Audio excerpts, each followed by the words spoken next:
Good morning વિદ્યાર્થી મિત્રો. આજના લેક્ચરમાં આપણે શરૂ કરવું છે સોલેનોઇડ. તો સોલેનોઇડ એટલે શું એની આપણે ચર્ચા કરીએ કે સોલેનોઇડ કોને કહેવામાં આવે.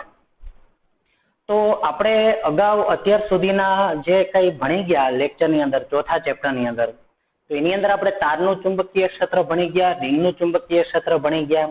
હવે ઘણી બધી રીંગોને એકબીજાની નજીક રાખી દેવામાં આવે તો સંયુક્ત જે આખું તંત્ર બને, તો આ તંત્રને કહેવામાં આવે સોલેનોઇડ.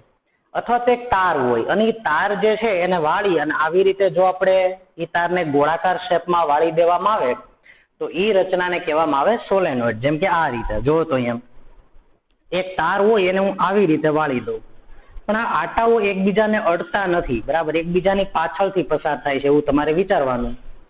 અને આ બહુ નજીક રહેલી રીંગો હોય, બરાબર, એવી રીતે એને વીંટવામાં આવે છે કોઈ એક અવાહક આધાર ઉપર, અને દરેક આટા ઉપર એક અવાહક પડ ચડાવી દેવામાં આવે જેથી કરીને એકબીજાને કોઈ પણ આટો સ્પર્શ કરે નહીં.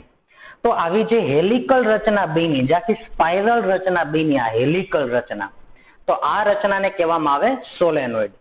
તો આપણે એની પ્રોપર જો અહીંયા વ્યાખ્યા બનાવી હોય તો એવું આપણે કહી શકીએ કે પાસે વીંટાળેલા અને અલગ કરેલા વાહક તારના હેલિકલ ગૂંચળાને કહેવાય સોલેનોઇડ. જો તો કોઈ એક અવાહક આધાર ઉપર આને વીંટાળી દેવામાં આવે, એક તાર છે અને આપણી પાસે એક નળાકાર અવાહક આધાર છે, તો એની ઉપર એને વીંટાળી દેવામાં આવે, બરાબર, અને આખો આવી રીતનો શેપ બની જશે. આને કહેવાય હેલિકલ શેપ, સ્પાઇરલ શેપ, બરાબર.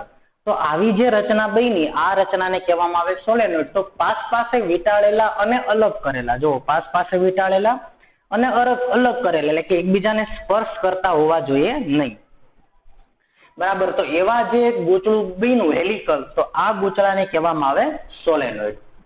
હવે અહીંયા તાર ઉપર છે ઇનેમલ એક અવાહક આવરણ છે, ઇનેમલ એક લિક્વિડ આવે, ઇનેમલનું આવરણ ચડાવી દેવામાં આવે દરેક તાર ઉપર કે જેથી કરીને એક તાર હોય બીજા તારને સ્પર્શ ન કરે, એટલે કે એક આટો છે બીજા આટાના સંપર્કમાં આવે નહીં, એટલે તાર ઉપર ઇનેમલનું આવરણ લગાડેલું હોય જેથી એકબીજાના સંપર્કમાં આવતું નથી. અને માની લો કે અહીંયાથી પ્રવાહ વહે તો બોલો પેલા આટામાંથીની સમઘડી, તો બીજા આટામાંથીની સમઘડી, ત્રીજા આટામાંથીની સમઘડી, ચોથા આટામાંથીની સમઘડી. તો આમ સમગ્ર દરેક આટાના લીધે ઉદ્ભવતું ચુંબકીય ક્ષેત્ર છે એ એક જ દિશામાં હશે, એટલે સોલેનોઇડમાં ઉદ્ભવતું ચુંબકીય ક્ષેત્ર, એટલે કે આને આપણે સોલેનોઇડ કીધું, એની અંદર જે એની અક્ષ ઉપર ચુંબકીય ક્ષેત્ર તમને મળશે એ ચુંબકીય ક્ષેત્ર દરેક આટા વડે મળતા ચુંબકીય ક્ષેત્ર સદિશના સરવાળા જેટલું હોય, કેમ કે દરેક આટાનું ચુંબકીય ક્ષેત્ર એક જ દિશામાં હશે, કોઈ પર્ટિક્યુલર ડાયરેક્શનમાં, કાં તો આમ અથવા તો આમ. તો આમ સોલેનોઇડની અંદર તમે આવા દરેક રિંગના લીધે પરિણામી ચુંબકીય ક્ષેત્ર મેળવી શકો. એક રિંગના લીધે ચુંબકીય ક્ષેત્ર, બે આટા હોય તો બે રિંગના લીધે, ત્રણ આટા હોય તો ત્રણ રિંગના લીધે, આવા એન આટા હોય તો એન આટાની રિંગના લીધે તમને ચુંબકીય ક્ષેત્ર મળે. અને તેથી તમને બહુ મોટા મૂલ્યનું ચુંબકીય ક્ષેત્ર મળશે અને સમાન ચુંબકીય ક્ષેત્ર મળશે અંદરના ભાગમાં, બરાબર. તો આમ સમાન ચુંબકીય ક્ષેત્ર મેળવવા માટે આપણે સોલેનોઇડનો ઉપયોગ કરતા હોઈએ. હવે આપણે કઈ રીતે ઉપયોગ કરશું સોલેનોઇડનો એના વિશે આપણે ડિટેલમાં અત્યારે ચર્ચા કરીએ છીએ, બરાબર. તો સૌથી પહેલા આપણે રિંગનું ચુંબકીય ક્ષેત્ર સમજીએ. તો રિંગનું ચુંબકીય ક્ષેત્ર કેવી રીતે હોય તો તમે અહીંયા જોઈ શકો, મેં તમને અગાઉ આકૃતિ દોરાવી હતી. માની લો કે આ રીતે ચુંબકીય ક્ષેત્ર હોય અને ચુંબકીય ક્ષેત્ર રેખાબંધ ગાળો બનાવે, તો જો તેનું ચુંબકીય ક્ષેત્ર આ રીતે હશે, આ રીતે.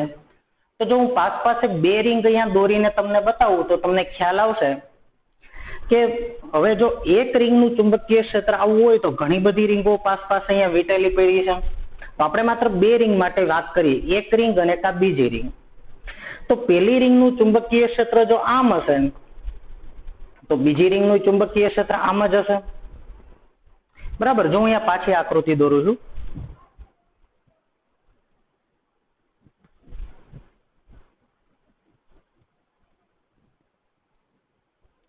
તો માની લો કે આપણે બે રિંગ અહીંયા બાજુમાં દોરી નાખીએ, એક પેલી રિંગ અને આ બીજી રિંગ. માની લો કે અહીંયા પેલી રિંગનું ચુંબકીય ક્ષેત્ર આવી રીતે છે, તો બીજી રિંગનું ચુંબકીય ક્ષેત્ર આવી રીતે હશે, અહીંયાથી આમ, તો આનું અહીંયાથી આમ. પણ અહીંયા તમે જુઓ કે આ બિંદુ છે આ બહારનું બિંદુ થયું, તો અહીંયા શું થયું તો કે આનું ચુંબકીય ક્ષેત્ર ઉપર તરફ છે, કેમ કે સ્પર્શકની દિશામાં હોય ચુંબકીય ક્ષેત્ર સદિશ, તો આનું ચુંબકીય ક્ષેત્ર અહીંયા છે એ બહાર તરફ છે, ઉપર તરફ, આમ શિરોલંબ ઉપર તરફ. તો આ જે રિંગ બંધ આટો બનાવશે તો એનું ચુંબકીય ક્ષેત્ર જુઓ તો અંદર તરફ હશે, એટલે આની ચુંબકીય ક્ષેત્ર રેખા બહાર તરફ છે, તો આ રિંગનું જે ચુંબકીય ક્ષેત્ર છે એની ચુંબકીય ક્ષેત્ર રેખા અંદર તરફ હશે. અને તેથી ક્રમશઃ આવતી જતી આની રિંગ તો બહારના ભાગમાં એનું ચુંબકીય ક્ષેત્ર એકબીજાની અસરને નાબૂદ કરી નાખશે. તો આની પછી હું એક બીજી રિંગ મૂકી દઉં તો આનું જે ચુંબકીય ક્ષેત્ર અહીંયા જે હશે બરાબર એ આમ હશે, તો આનું ચુંબકીય ક્ષેત્ર આમ આવતું હશે, આની ક્ષેત્ર રેખા આમ આવતી હશે, જો તો આમ આ બાજુ આમ આવતી હશે, તો આની ક્ષેત્ર રેખા આમ જાય છે, આમ ઉપર ક્ષેત્ર હશે એનું, તો આ રિંગનું ક્ષેત્ર નીચે તરફ હશે. આમ બહારના ભાગમાં બરાબર જોઈ લો, બહારના ભાગમાં એનું ક્ષેત્ર એકબીજાની અસરને નાબૂદ કરશે. એટલે સોલેનોઇડના બહારના ભાગમાં ચુંબકીય ક્ષેત્ર છે બહુ ઓછું હશે, કેમ કે ક્રમશઃ આવતી જતી રીંગો એકબીજાની અસરને નાબૂદ કરે છે. તો પણ થોડું ઘણું ચુંબકીય ક્ષેત્ર તો હશે, સાવ નાબૂદ નહીં થાય, કેમ કે આપણે જે સોલેનોઇડ બનાવ્યું એના આટા સંપૂર્ણ ગોળાકાર નથી, પણ એ આવી રીતે એના આટા હતા, તમે જોયું હોય તો આવી રીતે બરાબર આમ. એટલે થોડું ઘણું ચુંબકીય ક્ષેત્ર તમને બહાર જોવા મળશે, પણ એ બહુ ઓછું હશે બરાબર. એટલે આપણે એવું કહી શકીએ કે ક્રમશઃ આવતી જતી રીંગો છે બહારના વિસ્તારમાં એકબીજાની અસરને નાબૂદ કરશે, જ્યારે અંદરના વિસ્તારમાં શું થશે, આના અંદરના વિસ્તારમાં, બહારના વિસ્તારમાં તો ક્રમશઃ રીંગો એકબીજાની અસરને નાબૂદ કરે છે, પણ અંદરના વિસ્તારમાં શું થશે, તો અંદરના વિસ્તારમાં તમે જોઈ શકો કે જો તો આનું ચુંબકીય ક્ષેત્ર આમ, આની ક્ષેત્ર રેખા મેં આમ દોરી, તો આ રીંગની ક્ષેત્ર રેખા હું આમ દોરી શકું. તો આનું ચુંબકીય ક્ષેત્ર અહીંયા આમ આવ્યું, તો આનું ચુંબકીય ક્ષેત્ર અહીંયા આમ આવશે, તો પરિણામી ચુંબકીય ક્ષેત્ર આમ મળ્યું મને આ રીતે. એવી જ રીતે આનું આમ છે, તો આની ક્ષેત્ર રેખા આમ હશે, એટલે આનું ચુંબકીય ક્ષેત્ર આમ, આનું આમ, તો પરિણામી ચુંબકીય ક્ષેત્ર આમ મળ્યું મને આ રીતે. તો તેથી વચ્ચેના વિસ્તારમાં ચુંબકીય ક્ષેત્ર છે એ કંઈક આવું આપણને મળશે, જો તો અહીંયા. તેથી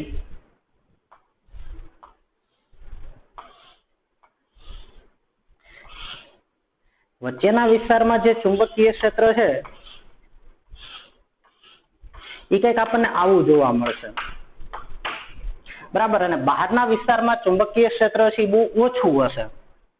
હવે સોલેનોઇડ છે એના કુલ બે પ્રકાર છે, પરિમિત લંબાઈનો સોલેનોઇડ અને બહુ અતિ લાંબો સોલેનોઇડ. અતિ લાંબા સોલેનોઇડને આપણે અનંત લંબાઈનો સોલેનોઇડ કહેશું, અને જે ટૂંકી લંબાઈનો સોલેનોઇડ હશે એને આપણે પરિમિત લંબાઈનો સોલેનોઇડ કહેશું.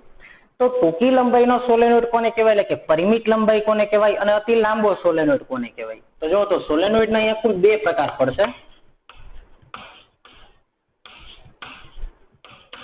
પરિમિત લંબાઈનો સોલેનોઇડ અને બે અતિ લાંબો સોલેનોઇડ, જેને આપણે અનંત લંબાઈનો સોલેનોઇડ કહેશું. તો પરિમિત લંબાઈનો સોલેનોઇડ જે છે એની અંદર એની ખાસિયત શું હોય છે અને અતિ લાંબા સોલેનોઇડની ખાસિયત શું હોય છે. તો પરિમિત લંબાઈનો સોલેનોઇડ હોય તો એ કોને કહેવામાં આવે, તો કે જે સોલેનોઇડ જે છે એની લંબાઈ હોય એની સાપેક્ષમાં એની ત્રિજ્યા અવગણી શકાય એવી ન હોય. માની લો કે એક સોલેનોઇડ છે બરાબર, અને આ સોલેનોઇડ છે માની લો કે એની લંબાઈ છે 10 મીટર અને એની ત્રિજ્યા છે માની લો કે 1 મીટર. તો 10 મીટરની સાપેક્ષમાં 1 મીટરને અવગણી શકાય નહીં. તો આને કહેવાય પરિમિત લંબાઈનો સોલેનોઇડ, એટલે કે એવો સોલેનોઇડ કે જે સોલેનોઇડ માટેની લંબાઈની સાપેક્ષમાં એની ત્રિજ્યા બહુ નાની હોય તો એને અતિ લાંબો સોલેનોઇડ કહેવાય. પણ જે સોલેનોઇડ માટે લંબાઈની સાપેક્ષમાં એની ત્રિજ્યા અવગણી શકાય એટલી નાની ન હોય તો એને કહેવાય પરિમિત લંબાઈનો સોલેનોઇડ. તો આને કહેવાય પરિમિત લંબાઈનો સોલેનોઇડ. પણ હું તમને એમ કહું કે ભાઈ 10 મીટર આની લંબાઈ છે અને માની લો કે એની ત્રિજ્યા છે 1 સેન્ટીમીટર, તો હવે આ સોલેનોઇડ છે એને અનંત લંબાઈના સોલેનોઇડ તરીકે ઓળખવામાં આવે, અથવા તો અતિ લાંબો સોલેનોઇડ તરીકે આને ઓળખવામાં આવે. તો સોલેનોઇડના અહીંયા બે પ્રકાર પડશે, પરિમિત લંબાઈનો સોલેનોઇડ અને અતિ લાંબો સોલેનોઇડ. પરિમિત લંબાઈનો સોલેનોઇડ કોને કહેવામાં આવે, તો કે જે સોલેનોઇડ માટે પરિમિત લંબાઈનો સોલેનોઇડ કે જે સોલેનોઇડની લંબાઈની સાપેક્ષમાં એની ત્રિજ્યા જે છે અવગણી શકાય એટલી નાની ન હોય. તો એને પરિમિત લંબાઈનો સોલેનોઇડ કહેવાય. અને જે સોલેનોઇડ માટે એની લંબાઈની સાપેક્ષમાં એની ત્રિજ્યા અવગણી શકાય એટલી નાની હોય, બરાબર, આની સાપેક્ષમાં બહુ નાના હોય, તો આવા સોલેનોઇડ છે એને અતિ લાંબો સોલેનોઇડ તરીકે ઓળખવામાં આવે.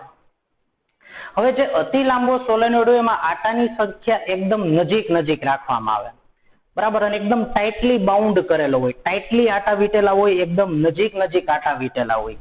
અને તેથી અતિ લાંબા સોલેનોઇડમાં એકદમ નજીક આટા વીટેલા હોય, એની લંબાઈ પણ ઘણી વધારે હોય, અને તેથી એકદમ નજીક આટા વીટેલા હોવાથી એકદમ નજીક તો આવા સોલેનોઇડની અંદર બહારના ભાગમાં એનું ચુંબકીય ક્ષેત્ર જે છે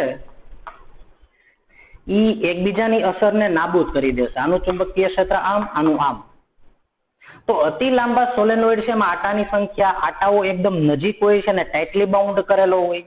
એટલે અતિ લાંબા સોલેનોઇડના બહારના ભાગમાં ચુંબકીય ક્ષેત્ર છે ને શૂન્યવત હોય, જેને આપણે આદર્શ સોલેનોઇડ માટે આપણે એવું કહેશું કે ભાઈ બહારના વિસ્તારમાં ચુંબકીય ક્ષેત્ર 0 હોય. કોના માટે? અતિ લાંબા સોલેનોઇડ માટે. અતિ લાંબા સોલેનોઇડ માટે બહારના ભાગમાં ચુંબકીય ક્ષેત્ર શૂન્યવત હોય. જ્યારે પરિમિત લંબાઈનો સોલેનોઇડ હોય એમાં આટાઓ એકબીજાથી થોડા છૂટા હોય, અને આવા સોલેનોઇડમાં છે બહારના ભાગમાં થોડું ઘણું ચુંબકીય ક્ષેત્ર તમને જોવા મળશે, હશે પણ નબળું હશે. જ્યારે અતિ લાંબા સોલેનોઇડમાં બહારના ભાગમાં ચુંબકીય ક્ષેત્ર શૂન્યવત હશે, કેમ કે એમાં આટાઓ એકદમ નજીક હશે, અને એકદમ નજીક હોય તો એકબીજાની અસરને સંપૂર્ણપણે લગભગ નાબૂદ કરી દેશે. તો તમારે આ વાત મગજમાં રાખવાની છે, કેમ કે આનો જ ઉપયોગ આપણે 5મા ચેપ્ટરમાં કરશું કે પરિમિત લંબાઈનો સોલેનોઇડ છે એ ગજિયા ચુંબકને સમતુલ્ય છે. અને ત્યારે હું તમને એની સરખામણી ગજિયા ચુંબક હારે કરાવી, અને એમાં આપણે બહારના ભાગના ચુંબકીય ક્ષેત્રનો ઉપયોગ કરશું, બહારના ભાગનું ચુંબકીય ક્ષેત્ર ધ્યાનમાં લેશું. તો પરિમિત લંબાઈનો સોલેનોઇડ હોય એના બહારના ભાગમાં ક્રમશઃ આવતી જતી રીંગો એકબીજાની અસરને નાબૂદ કરશે ચુંબકીય ક્ષેત્રને, પણ તોય બહારના ભાગમાં થોડું ઘણું ચુંબકીય ક્ષેત્ર હશે. જ્યારે અતિ લાંબા સોલેનોઇડના બહારના ભાગમાં ચુંબકીય ક્ષેત્ર કેવું હોય છે? શૂન્યવત હશે, બરાબર, કેમ કે આટાઓ એકદમ નજીક હોય અતિ લાંબા સોલેનોઇડમાં. એટલે ક્રમશઃ બે રીંગોનું ચુંબકીય ક્ષેત્ર એકબીજાની અસરને લગભગ નાબૂદ કરી દેશે. એટલે બહારના ભાગમાં શૂન્યવત ચુંબકીય ક્ષેત્ર હશે, શૂન્યવત, અને આપણે આદર્શ પરિસ્થિતિમાં 0 માની લેશું. જ્યારે પરિમિત લંબાઈના સોલેનોઇડમાં બહારના ભાગમાં છે ચુંબકીય ક્ષેત્ર સાવ નાબૂદ નથી થતું, નબળું ચુંબકીય ક્ષેત્ર તમને જોવા મળે છે, જેની આપણે ડિટેલમાં અત્યારે ચર્ચા કરું છું. જો તો તમને અત્યારે આટલી ખબર પડી ગઈ હશે કે સોલેનોઇડ કેટલા પ્રકારના હોય, તો કે સોલેનોઇડ 2 પ્રકારના હોય. કયા 2 પ્રકારના? પરિમિત લંબાઈનો સોલેનોઇડ અને અનંત લંબાઈનો, એટલે કે અતિ લાંબો સોલેનોઇડ. પરિમિત લંબાઈનો સોલેનોઇડ એને કહેવામાં આવે કે જેની લંબાઈની, પરિમિત લંબાઈનો સોલેનોઇડ એને કહેવામાં આવે કે જેની લંબાઈની સાપેક્ષમાં એની ત્રિજ્યાનું માપ અવગણી ન શકાય. જ્યારે અતિ લાંબો સોલેનોઇડ એને કહેવામાં આવે કે જેની લંબાઈની સાપેક્ષમાં એની ત્રિજ્યા બહુ નાની હોય, અવગણી શકાય એવી હોય, તો એને અતિ લાંબો સોલેનોઇડ તરીકે ઓળખવામાં આવે. અને સોલેનોઇડ છે એની સામાન્ય વ્યાખ્યા તો સમાન જ છે કે ભાઈ કોઈ એક અવાહક આધાર ઉપર તમે તાર વીટી દો ગોળાકાર, આવી રીતે હેલિકલ રચના બનાવો, તો પાસે વીંટાળેલા અલગ કરેલા વાહક તારનું જે હેલિકલ ગૂંચળું બન્યું તો એને કહેવાય સોલેનોઇડ. અને દરેક આટા વડે ઉદ્ભવતું ચુંબકીય ક્ષેત્ર એક જ દિશામાં હશે, એટલે સોલેનોઇડના અંદરના ભાગમાં ચુંબકીય ક્ષેત્ર સમાન દિશામાં અને નિયમિત ચુંબકીય ક્ષેત્ર તમને અંદરના ભાગમાં જોવા મળશે. અને કેવું જોવા મળશે એની પણ આપણે ચર્ચા કરીએ છીએ. અને તેથી દરેક આટા વડે મળતા ચુંબકીય ક્ષેત્રનો સદી સરવાળો કરો એટલું અંદરના ભાગમાં તમને ચુંબકીય ક્ષેત્ર જોવા મળે. ચાલો જોવો અહીંયા. હવે અહીંયા બુકની અંદર જે તમને આકૃતિ આપી છે પરિમિત લંબાઈના સોલેનોઇડ માટેની આકૃતિ છે. પરિમિત લંબાઈનો સોલેનોઇડ છે તો અહીંયા શું કહ્યું છે, જો તો કે અહીંયા આપણને અડધો ભાગ દેખાય છે કે ભાઈ આ રીતે આટાઓ બહાર આવે છે, આમ ઈ મેં અહીંયા બતાવ્યા છે તમને, બરાબર. અને દરેક આટો છે એ રિંગ બનાવતી હશે, એટલે રિંગનું ચુંબકીય ક્ષેત્ર અહીંયા બતાવ્યું છે. જો તો રિંગનું, તો અહીંયાથી ચુંબકીય ક્ષેત્ર ઉપર ગયું, અહીંયાથી ચુંબકીય ક્ષેત્ર નીચે આવ્યું, અને તેથી પાસે રહેલા આટા હશે તો એનું મોટા ભાગનું ચુંબકીય ક્ષેત્ર છે પાસેની રીંગોના લીધે નાબૂદ થશે, તો એ થોડું ઘણું ચુંબકીય ક્ષેત્ર જો તમને બહારના વિસ્તારમાં દેખાય છે, કેમ કે આ પરિમિત લંબાઈનો સોલેનોઇડ છે. પરંતુ જે બહારના વિસ્તારમાં જે ચુંબકીય ક્ષેત્ર છે નબળું છે. શું કામ? કેમ કે જો એની બે જ ક્ષેત્ર રેખાઓ મેં દોરી છે બહારના ભાગમાં, જ્યારે અંદરના ભાગમાં છે બધા જ મેં તમને હમણાં બતાવ્યું આકૃતિ દોરીને કે ભાઈ ક્રમશઃ બે રીંગો પાસે હોય તેનું પરિણામી ચુંબકીય ક્ષેત્ર આમ મળતું હતું. તો અંદરના ભાગનું ચુંબકીય ક્ષેત્ર આવું હશે, ચુંબકીય ક્ષેત્ર રેખાઓ ગીચોગીચ છે અંદરના ભાગમાં, એટલે અંદરના ભાગમાં ચુંબકીય ક્ષેત્ર પ્રબળ અને બહારના ભાગમાં ચુંબકીય ક્ષેત્ર નબળું હોય છે પરિમિત લંબાઈના સોલેનોઇડમાં. જ્યારે અનંત લંબાઈના સોલેનોઇડ છે એમાં આટાઓ બહુ નજીક નજીક હોય છે, અને તેથી જો આ બે આટા બહુ નજીક નજીક હોય તો જોઈ લો તમે આ બધી ક્ષેત્ર રેખાઓ એકબીજાની અસરને નાબૂદ કરી દેશે આ રેખાઓ, અને તેથી બહારના ભાગમાં તમને ચુંબકીય ક્ષેત્ર જોવા મળશે નહીં, શૂન્યવત થઈ જશે, એટલે કે બહુ ઓછું થઈ જશે, અવગણી શકાય એટલું.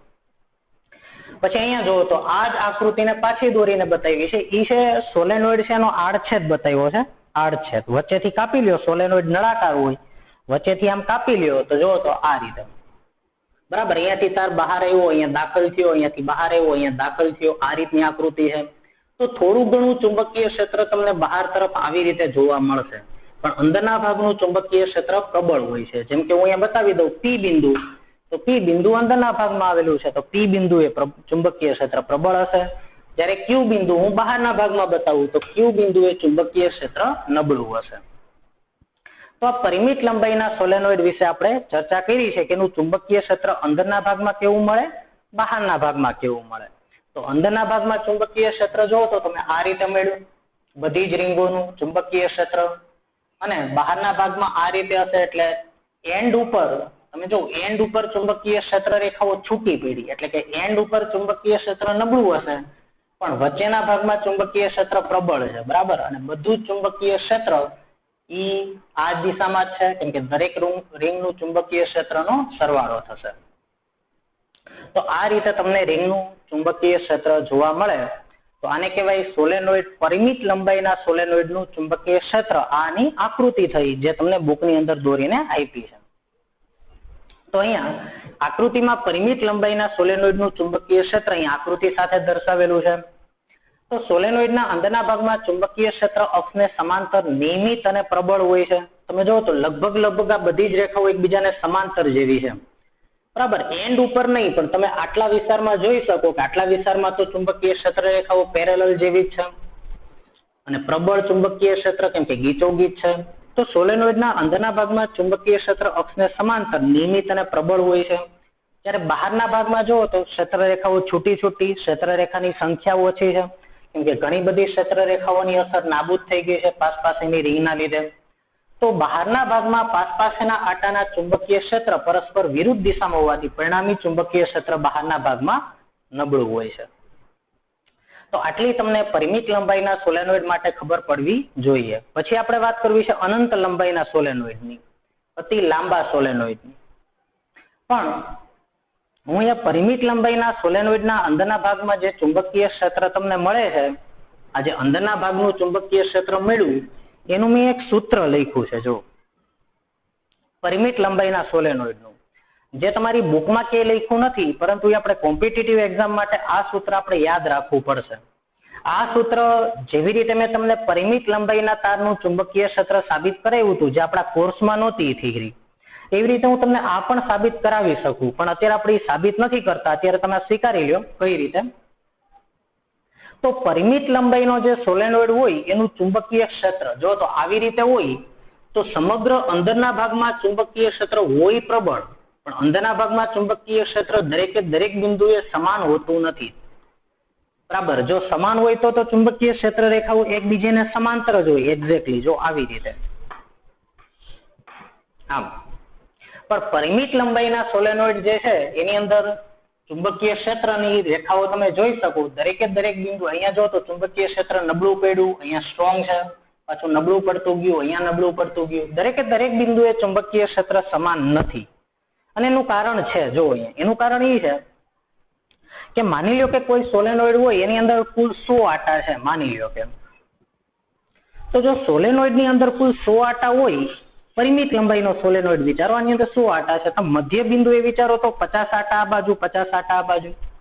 પણ અહીંયા વિચારો તો 25 આટા આ બાજુ, 75 આટા આ બાજુ. અહીંયા વિચારો તો 5 આટા આ બાજુ હોય, 95 આટા આ બાજુ હોય. તો દરેક માટે સમાન પરિસ્થિતિ નથી, અને દરેક માટે સમાન પરિસ્થિતિ ન હોવાથી એવું કહી શકાય કે ભાઈ અંદરના ભાગમાં ચુંબકીય ક્ષેત્ર છે દરેક બિંદુએ સમાન નથી પરિમિત લંબાઈના સોલેનોઇડમાં. અનંત લંબાઈની વાત નથી આવતી, અનંત લંબાઈની હવે આપણે ચર્ચા કરશું. પણ પરિમિત લંબાઈના સોલેનોઇડના અંદરના દરેકે દરેક બિંદુએ ચુંબકીય ક્ષેત્ર સમાન હોતું નથી. બરાબર, પ્રબળ હોય છે, લગભગ મુખ્ય અક્ષને સમાંતર જ હોય છે, પણ ઈ ચુંબકીય ક્ષેત્ર દરેકે દરેક બિંદુએ સમાન હોતું નથી. તો એ કેટલું હોય ચુંબકીય ક્ષેત્ર, તેનું આવું સૂત્ર સાબિત કરી શકાય કે B બરાબર μ0 Ni/2 sin α1 પ્લસ sin α2. બરાબર, આ રીતે તમે સોલેનોઇડના અંદરના ભાગમાં એની અક્ષ ઉપર ચુંબકીય ક્ષેત્ર કેટલું હોય અલગ અલગ બિંદુએ એ તમે આ સૂત્ર ઉપરથી શોધી શકો. આ સૂત્ર આપણા કોર્સમાં નથી, પણ આ તમારે યાદ રાખવું પડશે, કેમ કે આની ઉપરથી MCQ પૂછાઈ શકે. આની ઉપરથી હું તમને હમણાં કરાવું છું. n એટલે છે એકમ લંબાઈ દીઠ આટાની સંખ્યા.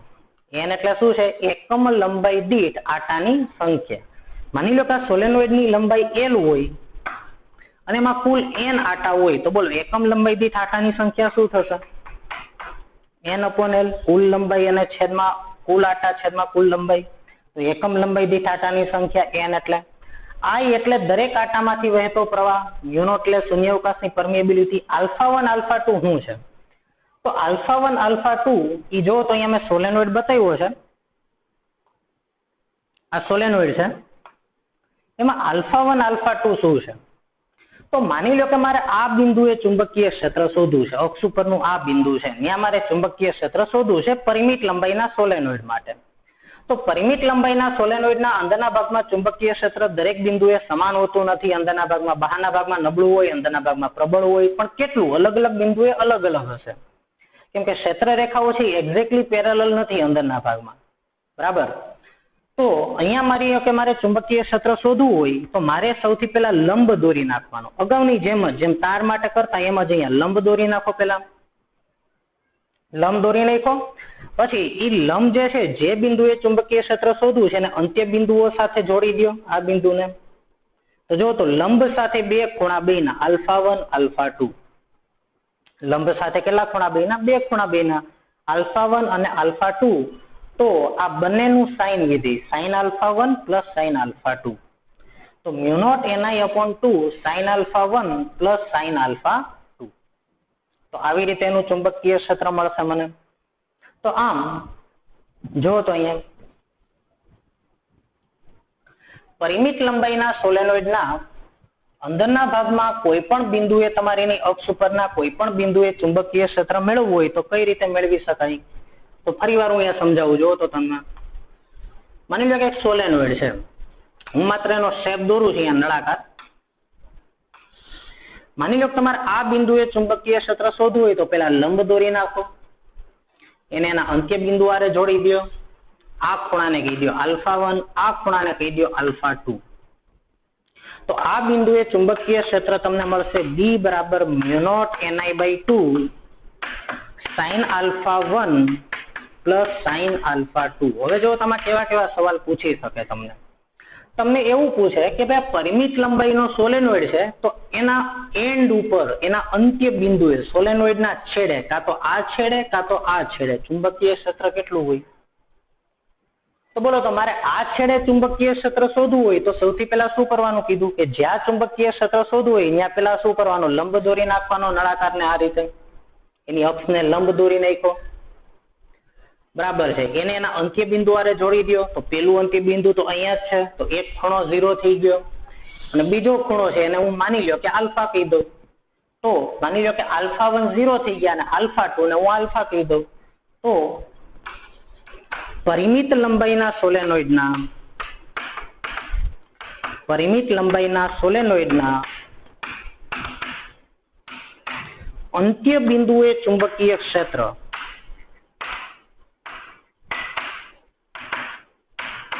ઈ તમને મળશે B બરાબર μ0 Ni/2. બોલો, એક ખૂણો 0, કેમ કે એ તો અહીંયા જ છે. બીજો ખૂણો એને મેં આલ્ફા કહી દીધો, તો sin 0 0 અને sin α2 ને આલ્ફા કહી દો તો sin આલ્ફા. તો આને કહેવાય અંત્ય બિંદુએ મળતું ચુંબકીય ક્ષેત્ર પરિમિત લંબાઈના સોલેનોઇડ માટે. બરાબર, હવે આપણે વ્યવહારની અંદર પરિમિત લંબાઈના કે અનંત લંબાઈના સોલેનોઇડ ક્યાં જોવા મળે છે? તો તમે જોઈ શકો કે તમે જે આપણે પેન હોય, પેન એની જે સ્પ્રિંગ હોય બરાબર. સ્પ્રિંગ છે એ આવી રીતે સ્પાઇરલ આકારમાં હોય તો ઈ શેપને તમે સોલેનોઇડ કહી શકો. પછી આપણે જોયું હશે કે ઓલી મેટલમાં મેળાની અંદર ઓલી મેટલની ઓલી બંગડી જેવો શેપ મળતો હોય આ રીતે આમથી આમ રમવાનો હોય તો એને તમે આમ રાખી દો જમીન ઉપર આ રીતે આમ એકબીજાથી અલગ અલગ કરીને તો ઈ શેપ બન્યો એને પણ શું કહેવાય સોલેનોઇડ તરીકે ઓળખવામાં આવે. પછી આપણે કોઈ પણ ધાતુનો તાર હોય બરાબર એને તમે આમ પેન ઉપર વીંટાળી દો અને પછી પેન વચ્ચેથી કાઢી લ્યો તો હવે જે શેપ બન્યો એ કયો શેપ કહેવાય સોલેનોઇડ તરીકે ઓળખવામાં આવે. અને તો આવા તમામ જે સ્પાઇરલ શેપ હોય એને આપણે સોલેનોઇડ તરીકે ઓળખી શકીએ છીએ. ઓકે, તો આ પરિમિત લંબાઈના સોલેનોઇડની વાત કરી. હવે આપણે વાત કરવી છે અતિ લાંબા એટલે કે અનંત લંબાઈના સોલેનોઇડ માટે. તો અતિ લાંબો સોલેનોઇડ કોને કહેવાય તો કે જેની લંબાઈની સાપેક્ષમાં એની ત્રિજ્યાને અવગણી શકાય એવા સોલેનોઇડને કહેવાય પરિમિત લંબાઈનો અતિ લાંબો સોલેનોઇડ.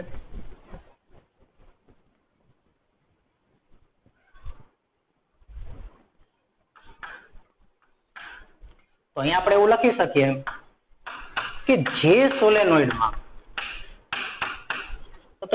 સોલેનોઇડની લંબાઈની સાપેક્ષમાં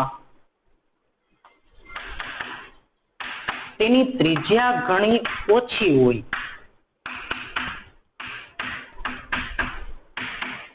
તેને અનંત લંબાઈનો કે અતિ લાંબો સોલેનોઇડ તરીકે ઓળખવામાં આવે.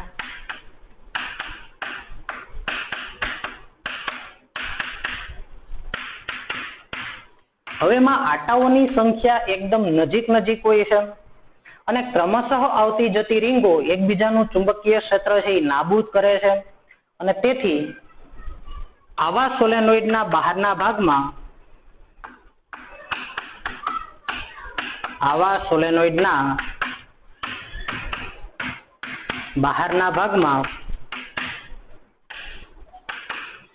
ચુંબકીય ક્ષેત્ર શૂન્યવત હોય છે.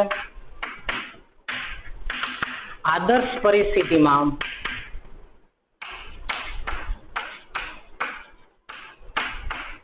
આપણે બી બરાબર કેટલું લઈ લેવાના છીએ 0 બરાબર. અતિ લાંબા સોલેનોઇડના બહારના ભાગમાં આપણે ચુંબકીય ક્ષેત્ર લેવાના છીએ 0.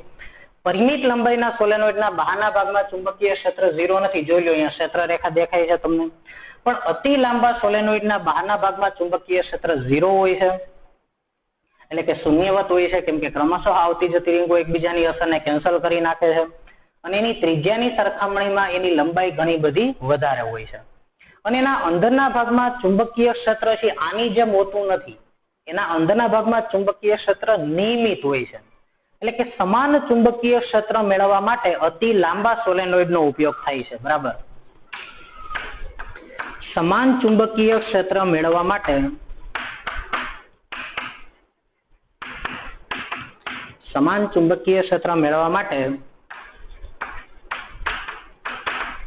અતિ લાંબા સોલેનોઇડનો ઉપયોગ થાય છે.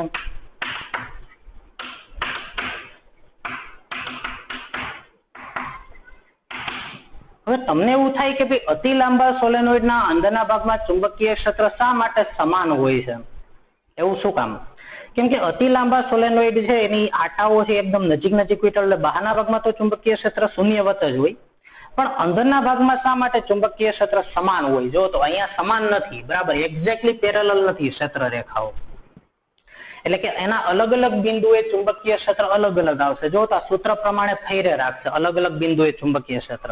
પણ અતિ લાંબા સોલેનોઇડ એટલે કે અનંત લંબાઈના સોલેનોઇડમાં ચુંબકીય ક્ષેત્ર છે લગભગ અચળ જોવા મળે. એનું કારણ ઈ છે જો તો અહીંયા માની લો કે હું તમને સોલેનોઇડનો આડછેદ કહું તો માની લો કે એક અતિ લાંબો સોલેનોઇડ છે જેને હું અનંત લંબાઈનો સોલેનોઇડ કહું છું. બરાબર.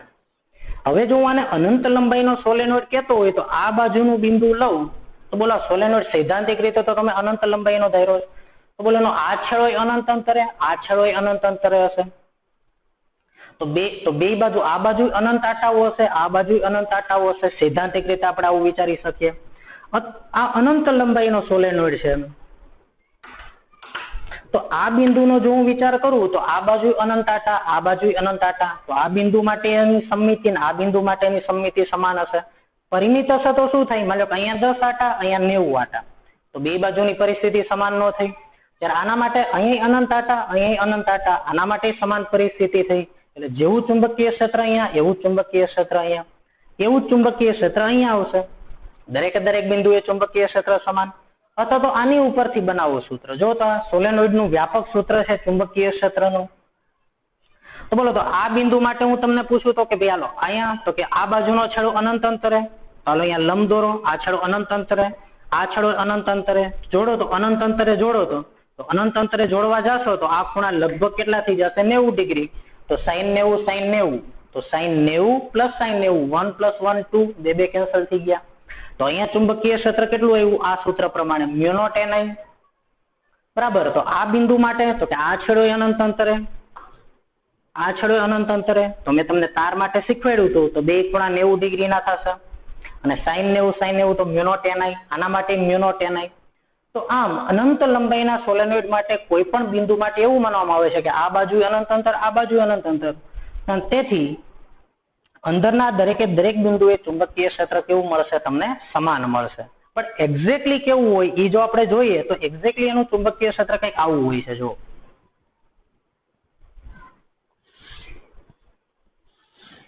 માની લો કે મેં એક અતિ લાંબો સોલેનોઇડ દોરી નાખ્યો.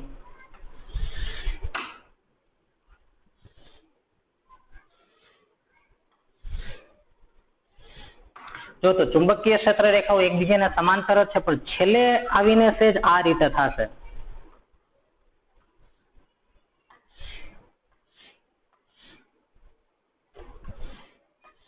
આ રીતે. બરાબર. એટલે જે એનો છેડાનો વિસ્તાર છે ત્યાં ચુંબકીય ક્ષેત્ર રેખાઓ છૂટી પડશે, કેમ કે ત્યાં રીંગોની સંખ્યા ઓછી થઈ ગઈ. અહીં ચુંબકીય ક્ષેત્ર રેખાઓ એન્ડ ઉપર છૂટી પડશે, પણ આ વિસ્તારમાં તો ચુંબકીય ક્ષેત્ર લગભગ તમને એક્ઝેક્ટલી કેવું મળ્યું? સમાન જ મળ્યું. તેથી આપણે એવું બોલીએ છીએ કે ભાઈ સમાન ચુંબકીય ક્ષેત્ર છે, સોલેનોઇડના અંદરના ભાગમાં સમાન ચુંબકીય ક્ષેત્ર હોય છે. અને કેટલું હોય છે? તો કે μ0 ni, જેમ કે મેં તમને ઓલા 3 બિંદુ માટે સાબિત કરાયું ઈ. તો હવે ઈ સૂત્ર આપણે સાબિત કરવું છે એમ્પિયરના સર્કિટલ નિયમ ઉપરથી, કે અતિ લાંબા સોલેનોઇડના અંદરના ભાગમાં ચુંબકીય ક્ષેત્ર કેટલું હોય એ આપણે સાબિત કરવું છે. અને કોની મદદથી સાબિત કરવું છે? આપણે એમ્પિયરના સર્કિટલ નિયમની મદદથી આપણે સાબિત કરવું છે કે સોલેનોઇડના અંદરના ભાગમાં ચુંબકીય ક્ષેત્ર કેટલું હોય.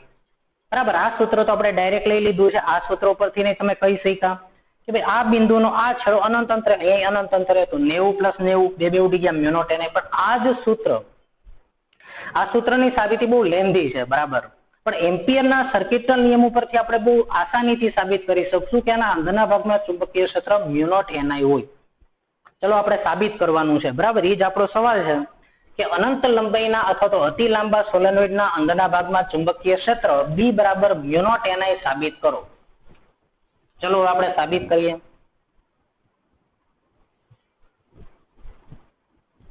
તો હું અહીંયા પેલા આકૃતિ દોરી નાખું આ રીતે. અને અહીંયા હું સોલેનોઇડનો એક આડછેદ મેં લીધો છે. આ રીતે આડછેદ લીધો છે. અને માની લો કે અહીંયાથી તાર બહાર આવી રહ્યા છે, એટલે હું ડોટ બતાવી દઉં તો અહીંયાથી તાર દાખલ થાય છે આ રીતે, આ રીતે. બરાબર. જો તો હું ડોટ બતાવી દઉં અહીંયા, જે બતાવે છે કે ભાઈ અહીંયાથી તાર બહાર આવે છે વિદ્યુત પ્રવાહ ધારિત. આ દરેક આટામાંથી સમાન વિદ્યુત પ્રવાહ વહી રહ્યો છે.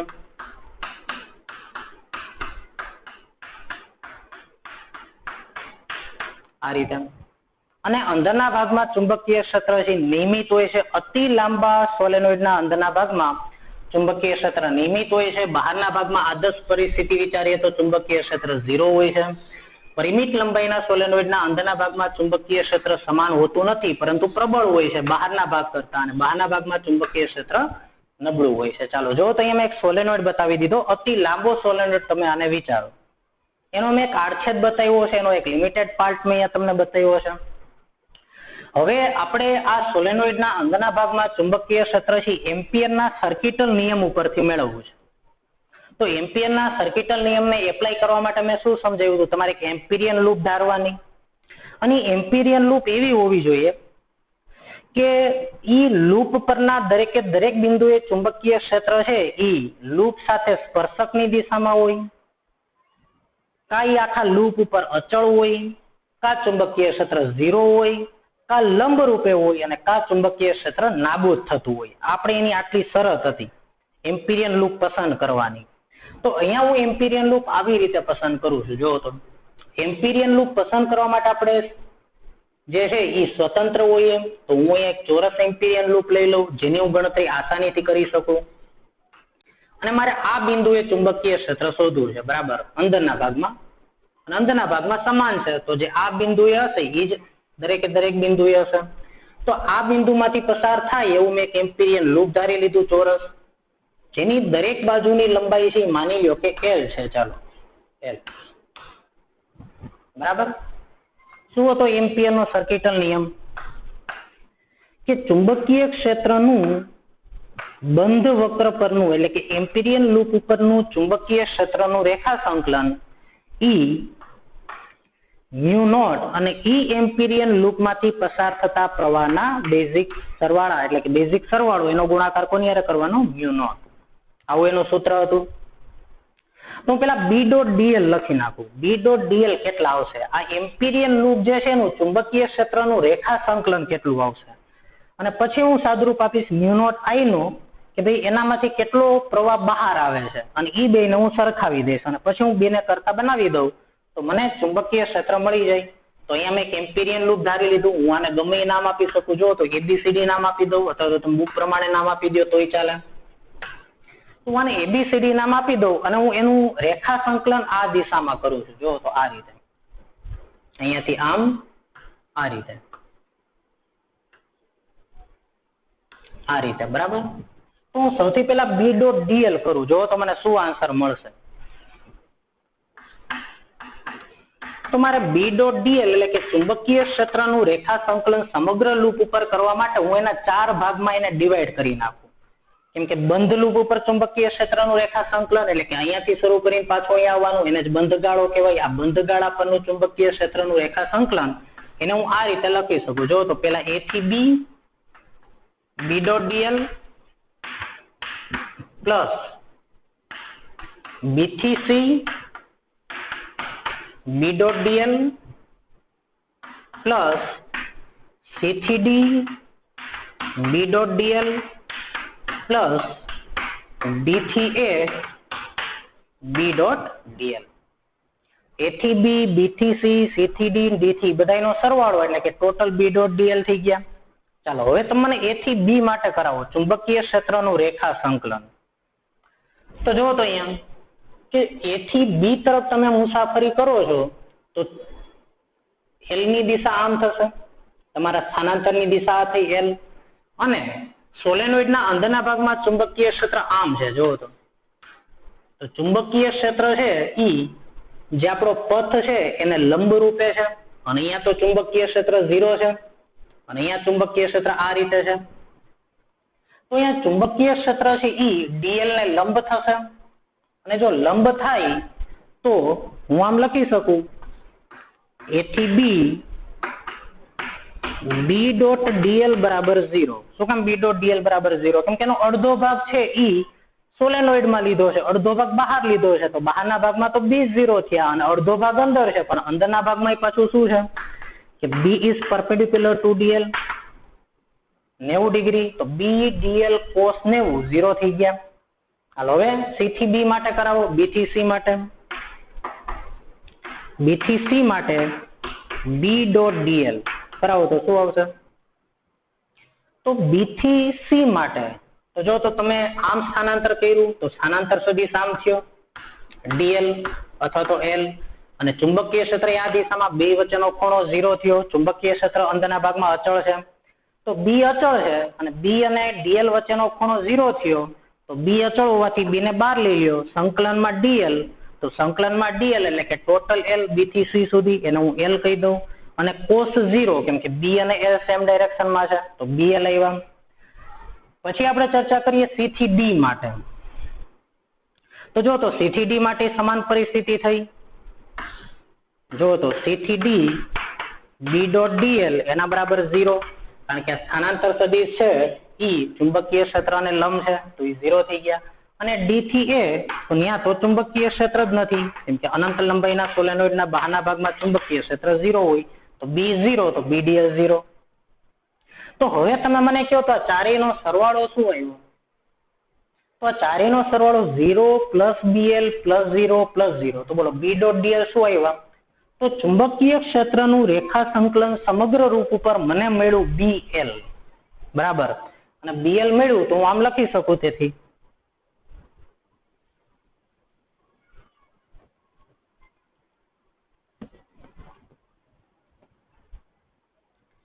તેથી બંધ ગાળા પરનું ચુંબકીય ક્ષેત્રનું રેખા સંકલન આપેલી લૂપ માટે મને મળી ગયું BL.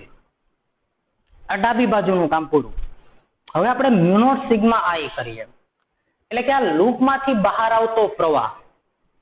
તો જો તો આ રીતે બહાર ગયો, અહીંયાથી આટા અંદર આવ્યા, અહીંયાથી બહાર, અહીંયાથી આટા અંદર આવે, આ રીતે છે. તો જો તો આ લૂપમાંથી જો તો જેટલા આટા બહાર આવ્યા દરેક આટામાંથી વહેતો પ્રવાહ I છે.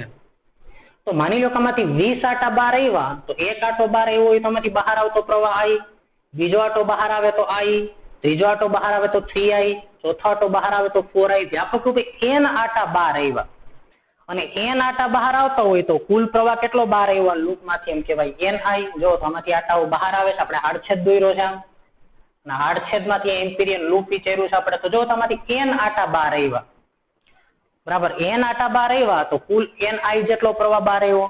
પણ આપણે આનું સાદરૂપ એ રીતે આપશું કે માની લો કે એકમ લંબાઈ દીઠ આટાની સંખ્યા n છે. ધારો કે એકમ લંબાઈ દીઠ આટાની સંખ્યા n છે, અને બોલો આ લંબાઈ કેટલી છે? L. તો એકમ લંબાઈમાં n આટા હોય, એટલે કે n આટા બહાર આવતા હોય, તો L લંબાઈમાંથી કેટલા આટા બહાર આવશે? NL. અને તેથી લૂપમાંથી બહાર આવતો પ્રવાહ, બોલો એકમ લંબાઈ દીઠ n આટા છે, અને દરેક આટામાંથી છે I જેટલો પ્રવાહ બહાર આવે છે. તો એકમ લંબાઈ દીઠ n આટા હોય તો L લંબાઈ દીઠ કેટલા આટા થયા? NL. કેમ કે આની લંબાઈ L છે. જો તો એકમ લંબાઈ દીઠ n આટા છે. તો જો એમ્પિરિયન લૂપ છે એમાંથી આ બધા આટાઓ બહાર આવ્યા આમ કરીને આમ. તો એકમ લંબાઈ દીઠ n આટા હોય તો આ L લંબાઈ છે, તો L લંબાઈ દીઠ કેટલા આટા હશે? આટલી લંબાઈમાં કેટલા આટા હશે સોલેનોઇડ ઉપર? તો એકમ લંબાઈમાં n, તો L લંબાઈમાં NL. આ કુલ આટા થયા કે જે આમાંથી બહાર આવે છે. અને દરેક આટામાંથી I પ્રવાહ વહેતો હોય, કેમ કે દરેક આટામાંથી પ્રવાહ તો સમાન જ હશે. તો એક આટામાંથી I પ્રવાહ વહેતો હોય તો આટલા આટામાંથી કેટલો પ્રવાહ વહેતો હશે? NL × I. તો લૂપમાંથી બહાર આવતો પ્રવાહ આટલો થયો, જે લૂપ વડે ઘેરાયેલો પ્રવાહ કહેવાય, લૂપમાંથી પસાર થતો પ્રવાહ. તો લૂપમાંથી પસાર થતો પ્રવાહ મને મળ્યો NL I with multiply mu naught હું કરી નાખીશ. અને તેથી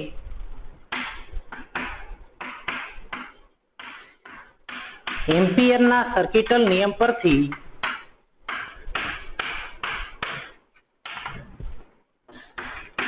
B dot dl mu naught sigma I, બોલો B ડોટ dl કેટલું લઈ આવ્યા તમે? BL.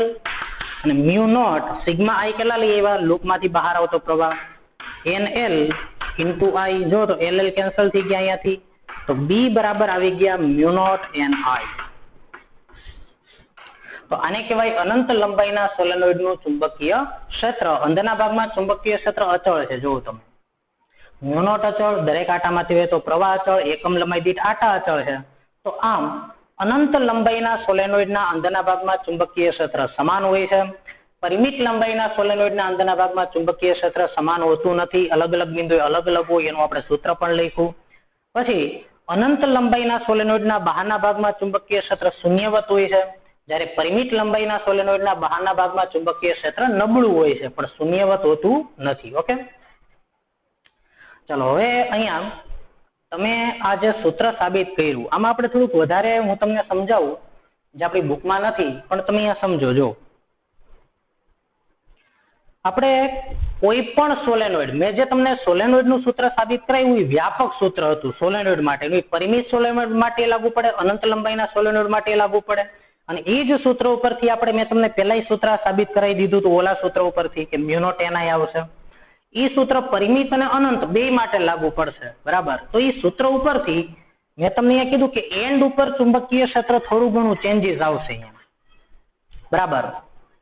તો હવે હું એવું તમને કહું છું કે અનંત લંબાઈના સોલેનોઇડના એન્ડ ઉપર ચુંબકીય ક્ષેત્ર કેટલું હોય? બોલો તો મને વિચારીને કહો તો એ સૂત્ર ઉપરથી કહો મને કે જો અનંત લંબાઈનો એટલે કે અતિ લાંબો સોલેનોઇડ હોય તો એના એન્ડ ઉપર એટલે કે એના એક છેડે ચુંબકીય ક્ષેત્ર કેટલું હોય? પરિમિત માટે કેટલું લઈએ વાત આપણે? μ0ni/2 sin alpha. યાદ કરો તો એક એન્ડ ઉપર કેટલું હતું પરિમિત લંબાઈમાં? μ0ni/2 sin alpha. અહીંયા કેટલું હોય કયો તો મને? અનંત લંબાઈના સોલેનોઇડમાં અતિ લાંબા સોલેનોઇડના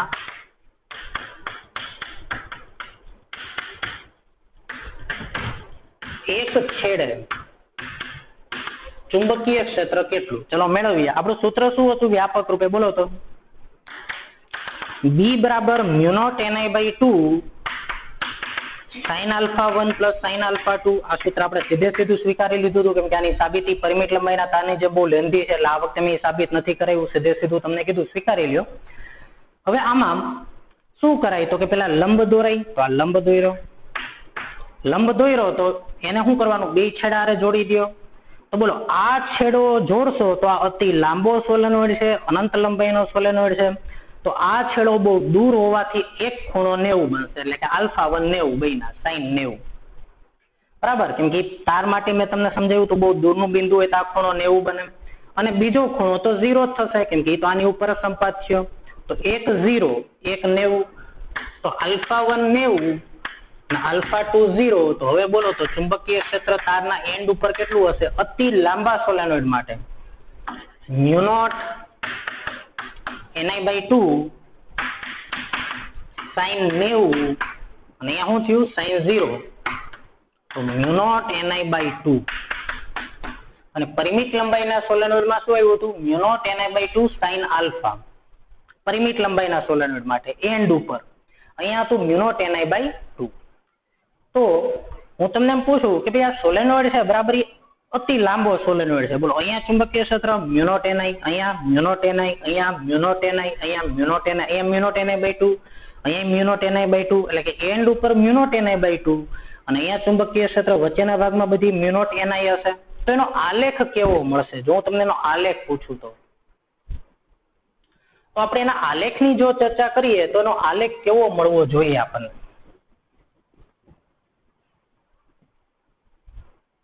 તો એનો આલેખ તમને આ રીતે મળશે. જો તો માની લો કે આ ચુંબકીય ક્ષેત્રના અંતર છે તો એનો આલેખ વચ્ચેના ભાગમાં ચુંબકીય ક્ષેત્ર અચળ છે. બરાબર? એટલે કે B ની વેલ્યુ કોન્સ્ટન્ટ મળશે પણ છેડે એનું ચુંબકીય ક્ષેત્ર અડધું થઈ ગયું. જો μ0 ni/2 તો છેડે એનું ચુંબકીય ક્ષેત્ર અડધું થઈ જશે એટલે આ રીતે ઘટશે, અહીં આ રીતે ઘટશે. તો તેની વચ્ચેની અક્ષને જો તમે ઉગમ બિંદુ લઈ લ્યો બરાબર તો આનો આલેખ આ રીતે દોરી શકાય. બરાબર? તો આમ દોરી નાખો તોય વાંધો નહીં, એ તો ગમે રીતે તમે દોરો પણ ટૂંકમાં એનો આલેખ આ રીતે આવશે. બરાબર? એન્ડ પોઈન્ટ ઉપર ચુંબકીય ક્ષેત્ર છે ઘટશે એટલે ત્યાં સુધી અચળ અને છેડાના વિસ્તારમાં અહીંયાથી ક્ષેત્ર ઘટવાનું શરૂ થઈ ગયું. જો રેખાઓ વક્ર થઈ એટલે એન્ડ ઉપર ચુંબકીય ક્ષેત્ર ઘટશે ને અડધું થઈ જશે, એન્ડ ઉપર ચુંબકીય ક્ષેત્ર ઘટશે ને અડધું. આવો એકવાર સવાલ પૂછાયેલો છે. બરાબર? કે સોલેનોઇડ માટે ચુંબકીય ક્ષેત્ર વિરુદ્ધ અંતરનો આલેખ કેવો આવશે? તેનો શેપ આવો આવશે. ઉગમ બિંદુ તો ગમે અહીંયા લઈ શકાય, અહીંયા ઉગમ બિંદુ લ્યો તો પણ ચાલે, ગમે અહીંયા ઉગમ બિંદુ લઈ શકાય એટલે અમે તમને વ્યાપક શેપ આ રીતે કીધો છે. બરાબર? આવું એનું ચુંબકીય ક્ષેત્ર મળશે.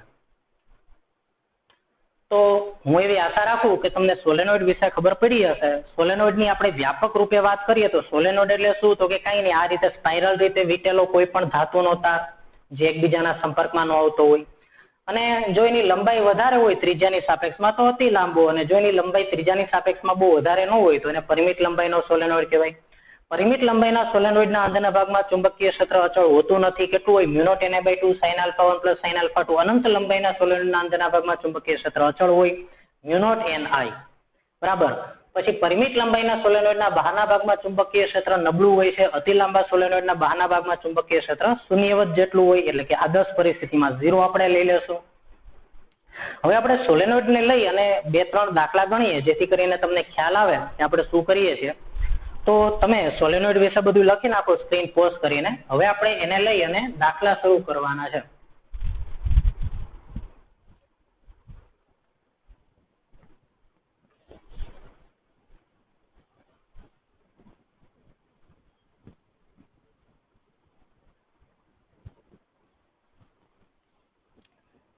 હવે આપણે એક વાત અહીંયા મારે તમને કહેવાની રહી ગઈ કે પરિમિત લંબાઈનો સોલેનોઇડ માનો કે તમને આપ્યો છે, બરાબર. પરિમિત લંબાઈનો એક સોલેનોઇડ હોય અથવા તો અનંત લંબાઈનો એટલે કે અતિ લાંબો સોલેનોઇડ હોય, પણ એ સોલેનોઇડને તમે આવી રીતે જોવો છો. આપણે પરિમિત લંબાઈના સોલેનોઇડ માટે હું તમને વાત કરું. ચાલો જો, માનો કે એક પરિમિત લંબાઈનો સોલેનોઇડ હોય અને હવે હું તમને એમ કહું કે એના અંદરના ભાગમાં આપણે ચુંબકીય ક્ષેત્ર કઈ દિશામાં છે મેળવવું છે. હશે ચુંબકીય ક્ષેત્ર અક્ષ ઉપર જ, કાં તો આમ હશે કાં તો આમ હશે, પણ એ કઈ દિશામાં હશે એ મારે જાણવું છે. તો પરિમિત લંબાઈનો સોલેનોઇડ છે ગજિયા ચુંબકને સમતુલ્ય છે. તો માનો કે હું એક સોલેનોઇડ છે અને આ રીતે જોઉં છું, આ રીતે એક સોલેનોઇડ છે અને સોલેનોઇડમાંથી જો ક્લોકવાઇઝ પ્રવાહ વહેતો હોય તો આ રીતે ક્લોકવાઇઝ પ્રવાહ વહેતો હોય તો જો અહીંયાથી ક્લોકવાઇઝ પ્રવાહ વહેતો હોય તો મારા માટે ચુંબકીય ક્ષેત્ર કઈ દિશામાં, આંગળીઓને પ્રવાહની દિશામાં વીંટાળો તો અંગૂઠો આમ, તો અહીંયા ચુંબકીય ક્ષેત્ર આમ મળ્યું મને, આમ. જો પ્રવાહ ક્લોકવાઇઝ હોય તો ચુંબકીય ક્ષેત્ર એટલે કે ચુંબકીય ક્ષેત્ર આમ છે, બરાબર.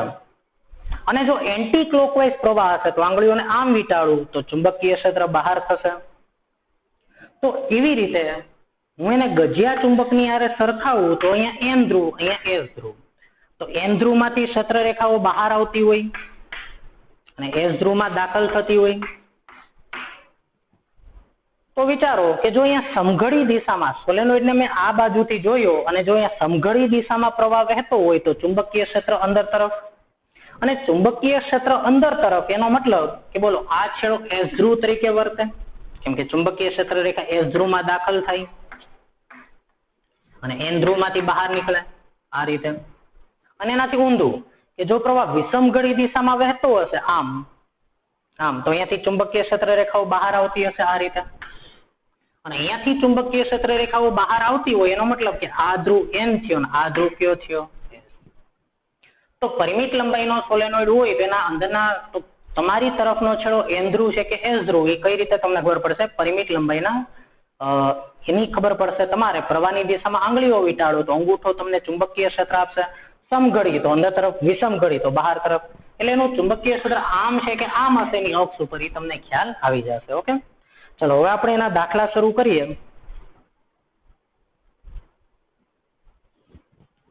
અને આ બધી બહુ ડિટેલમાં ચર્ચા તમને 5મા ચેપ્ટરમાં પડશે. મેં તમને કીધું ગજિયા ચુંબકને સમતુલ્ય છે તો તમને એવો સવાલ થાય શું કામ, પણ અમુક વધારાની જે મેં તમને ચર્ચા કરતો હોય આગળના ચેપ્ટરને હું ધ્યાનમાં રાખીને કરતો હોય જેથી કરીને ત્યારે તમને સમજવામાં પ્રોબ્લેમ ન પડે. એટલે બહુ એટલું બધું કઈ રીતે સાબિત કરી દો તો એમાં તમારે ડિટેલમાં નહીં ઉતરવાનું, અમુક વસ્તુ તમારે સ્વીકારી લેવાની જે તે સમયે આગળના ચેપ્ટરમાં આવશે. ચાલો હવે આપણે એને લગતા દાખલા શરૂ કરીએ. માનો કે હું તમને એમ કહું કે એલ લંબાઈ અને એ ત્રિજ્યા ધરાવતા સોલેનોઇડમાં આઈ પ્રવાહ વહી રહ્યો છે. માનો કે એક સોલેનોઇડ છે. પહેલા હું તમને પરિમિત લંબાઈના સોલેનોઇડના દાખલા કરાવી દઉં, પછી આપણે અતિ લાંબા સોલેનોઇડ માટે આગળ વધીએ. આ દાખલો આપણી ટેક્સ્ટ બુકમાં નથી પણ મેં તમને કીધું કે આ કરવા જરૂરી છે આપણા માટે. માની લો કે એક પરિમિત લંબાઈનો સોલેનોઇડ છે જેની લંબાઈ એલ છે અને એની ત્રિજ્યા એ છે. અહીંની ત્રિજ્યા એ આપી છે તમને, આ ત્રિજ્યા એ આપી હોય અને એના દરેક આટામાંથી વહેતો પ્રવાહ આઈ હોય તો તમારે એના એન્ડ ઉપર એના અંત્ય બિંદુએ ચુંબકીય ક્ષેત્ર શોધવાનું છે. કેટલું હશે? બરાબર, આવું તમને કહેવામાં આવ્યું છે કે તો એના એન્ડ ઉપર ચુંબકીય ક્ષેત્ર કેટલું હશે? એલ લંબાઈનો સોલેનોઇડ છે, એની ત્રિજ્યા એ આપી છે તમને, દરેક આટામાંથી વહેતો પ્રવાહ અહીં સમાન જ છે, એકમ લંબાઈ દીઠ આટાની સંખ્યા n છે, તો એના અંત્ય બિંદુએ ચુંબકીય ક્ષેત્ર કેટલું એ તમારે એલ અને એના પદમાં શોધવાનું. તો ચલો મેળવીએ. શું સૂત્ર હતું એનું પરિમિત લંબાઈ માટે? અને પરિમિત લંબાઈનો સોલેનોઇડ તમને કીધો છે μ0 Na/2 sin α1 + sin α2. આવી રીતના સવાલ તમને પૂછી શકે. તો ચલો એન્ડ ઉપર કીધું છે તો એક ખૂણો તો 0 થઈ ગયો, બરાબર. બે ને અંત્ય બિંદુ હારે જોડી દો, આને α2 ને હું આલ્ફા કહી દઉં તો μ0 Na/2 sin α, તો એક તો ખૂણો 0, ચલો sin α2 ને હું આલ્ફા કહી દઉં તો sin આલ્ફા 2 શું થશે? sin આલ્ફા બરાબર સામેની બાજુ l છેદમાં કર્ણ, તો આ કર્ણ થશે. તો એનું માપ કેટલું છે? √a² + l². તો l upon √a² + l². તો આમ μ0ni/2 into l upon √a² + l². તો આ તમને એના અંત્ય બિંદુએ ચુંબકીય ક્ષેત્ર મળ્યું. પછી એક બીજો સવાલ હું તમને કરાવું. માનો કે એક સોલેનોઇડની લંબાઈ 2 મીટર છે.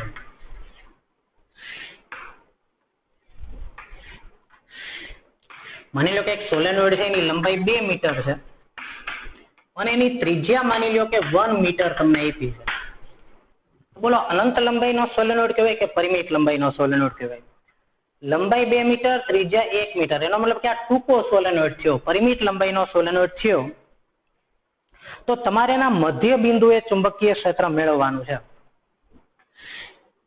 તો એના મધ્ય બિંદુએ ચુંબકીય ક્ષેત્ર કેટલું? તો ચલો પરિમિત લંબાઈનો સોલેનોઇડ છે, શું કરવાનું? પેલા લંબ દોરી નાખો, એને અંત્ય બિંદુ આરે જોડી દો. અને પરિમિત લંબાઈનો સોલેનોઇડ હોય, આ એનું મધ્ય બિંદુ છે. જો આ મધ્ય બિંદુ હોય તો બે બાજુના એંગલ સમાન જ થશે, એક સમાન સમમિતિ મળી તમને. તો α1 બરાબર α2 બે સરખા થશે. અને તેથી b બરાબર μ0ni/2. બોલો sin α1 એટલે હું sin આલ્ફા લખી નાખું, sin α2 એટલે હું sin આલ્ફા લખી નાખું, એટલે કે 2 sin આલ્ફા બે ઉડી ગયા. તો μ0ni sin આલ્ફા. અને sin આલ્ફા એટલે જોવો તો ગમે એમાંથી એકને આલ્ફા કહી દો. આ લંબાઈ 1 મીટર, કેમ કે ટોટલ 2 કીધા છે, તો આ અંતર અહીંયાથી અડધું અંતર 1 મીટર, અને આ અંતર એટલે કે ત્રિજ્યા. તો બોલો ત્રિજ્યા 1 મીટર જ આપી છે. તો આલ્ફાની સામેની બાજુ, આલ્ફાની પાસેની બાજુ બે સમાન છે, તો એંગલ કેટલો? 45 ડિગ્રી. તો sin 45 ડિગ્રી. તો μ0ni અને sin 45 એટલે 1/√2.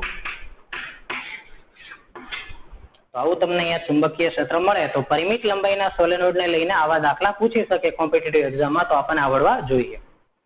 ચલો હવે આપણે ટેક્સ્ટબુકના દાખલા શરૂ કરવાના છે.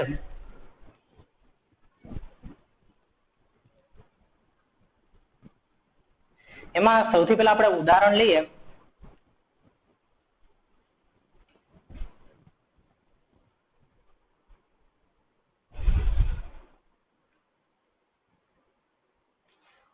તો ઉદાહરણ નંબર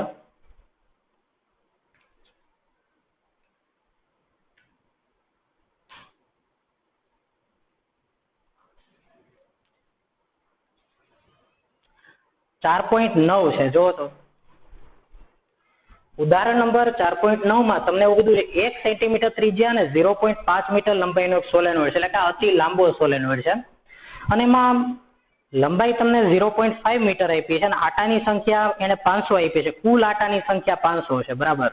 તો તેમાંથી 5 એમ્પિયર પ્રવાહ વહેતો હોય તો અંદરના ભાગમાં ચુંબકીય ક્ષેત્ર કેટલું? ઉદાહરણ નંબર 4.9.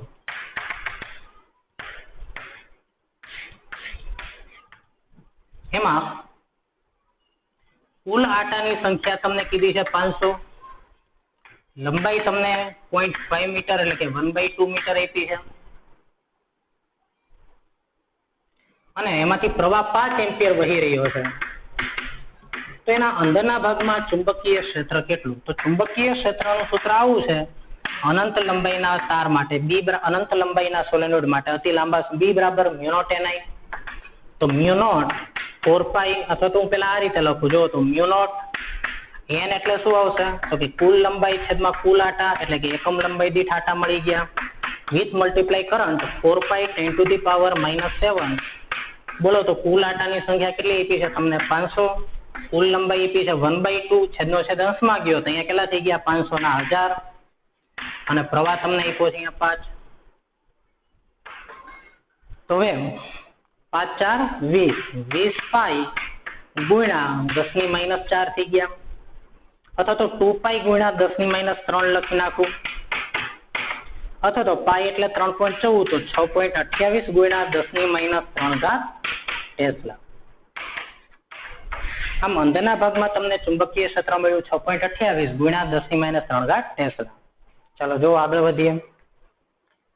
તો હવે તમારે સ્વાધ્યાયમાં દાખલા નંબર 4.8 એની રકમ વાંચો તો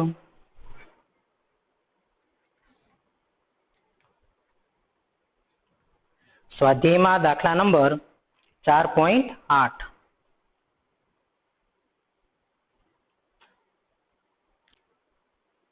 બરાબર, એ આપણે કરીએ. તેમાં તમને એવું કીધું છે 80 સેન્ટીમીટર લંબાઈના એક સોલેનોઇડમાં પાસે 400 આટાવાળા 5 આવરણ વીંટાયેલા છે. એક નહીં, 5 આવરણ વીંટાયેલા છે. પેલું આવરણ, એની ઉપર બીજું આવરણ, એની ઉપર ત્રીજું આવરણ, એવી રીતે 5 આવરણ વીંટાયેલા છે. બરાબર, સમઅક્ષીય એટલે કે સમઅક્ષીય 5 સોલેનોઇડ છે.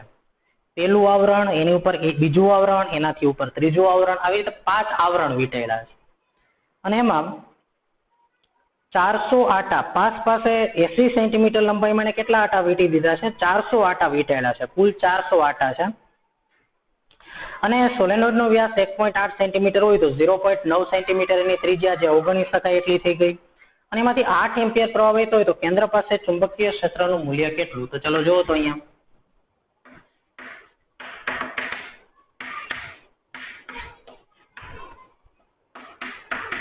પ્રવાહ એ તમને એને આપી દીધો છે 8 એમ્પિયર.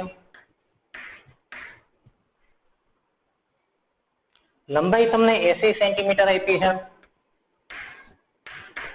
80 સેન્ટીમીટર લંબાઈ આપી હોય તો એને હું 0.8 મીટર લખી નાખું. અને પાસે 400 આટા છે. કુલ આટાની સંખ્યા 400 આપી છે આપણને. એમાં 5 આવરણ વીંટાયેલા છે. બરાબર, તો કેન્દ્ર પાસે ચુંબકીય ક્ષેત્રનું મૂલ્ય કેટલું હોય? તો B બરાબર μ0 Ni μ0 N/L × I, જ્યાં N એટલે એકમ લંબાઈ દીઠ આટાની સંખ્યા, કુલ આટા ભેગા કુલ લંબાઈ. અને તેથી 4π 10⁻⁻⁷ કુલ આટાની સંખ્યા 400 આપી છે. પ્રવાહ તમને 8 આપ્યો છે. અને કુલ લંબાઈ તમને આપી દીધી છે 0.8. બરાબર, હવે આનું સાદરૂપ આપીએ તો 0.8 છે તો અહીંયા શું થઈ ગયા? 10 એટલે અહીંયા 4000 થઈ ગયા. 4 કેટલા થઈ ગયા? 16π 10⁻⁷ અને એ કેટલા? 4000 ના 4 અહીંયા મેં લખી નાખ્યા 4 એટલે અહીંયા 1000 વધ્યા. 1000 એટલે 10⁻³ બરાબર, એટલે કે 3 0 એટલે 10⁻³ 4 × 4 એટલે 16π. તો આન્સર આવી ગયો અહીંયા આપણને 16π 10⁻⁴ ટેસ્લા. હજી જો આપણે એનું આગળ સાદરૂપ આપીએ તો તમને જવાબ મળશે 2.5 10⁻² ટેસ્લા.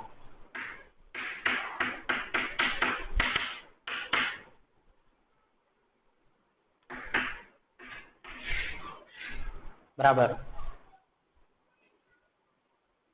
સોરી અહીંયા આપણે ભૂલ કરી છે. અહીંયા કુલ કેટલા આવરણ છે? તો કે અહીંયા 5 આવરણ આપ્યા છે તમને.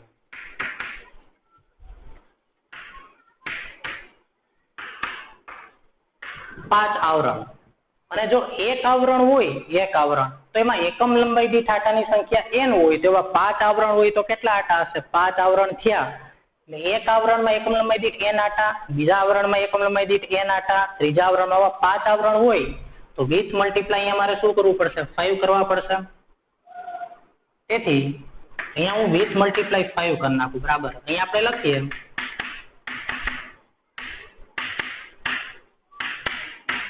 5 આવરણ હોવાથી અહીંયા હું લખી નાખું 5n × I. અહીંયા ગુણ્યા 5 કરી નાખું, અહીંયા ગુણ્યા 5 કરી નાખીએ, અહીંયા 5 કરી નાખીએ. અને તેથી હવે જો તમે અહીંયા ગુણ્યા 5 કરશો એટલે તમને આન્સર મળી જશે 2.5 × 10⁻²² ટેસ્લા. ઓકે, ત્યારબાદ આપણે લેવું છે સ્વાધ્યાયમાં દાખલા નંબર 4.15. સ્વાધ્યાયમાં દાખલા નંબર 4.15. ચાલો જો.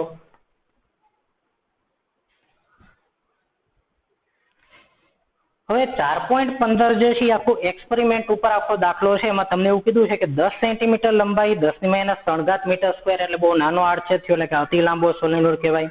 એના અંદરના ભાગમાંથી 100 ગોસ જેટલું નિયમિત ચુંબકીય ક્ષેત્ર તમારે જોતું છે. બરાબર, 10 સેન્ટીમીટર લંબાઈનો સોલેનોઇડ છે. બરાબર, કે 10 સેન્ટીમીટર લંબાઈ 10⁻³ મીટર² આડછેદના ક્ષેત્રફળ ધરાવતા વિસ્તારમાં, એટલે કે આટલા વિસ્તારમાં તમારે નિયમિત ચુંબકીય ક્ષેત્ર જોતું છે.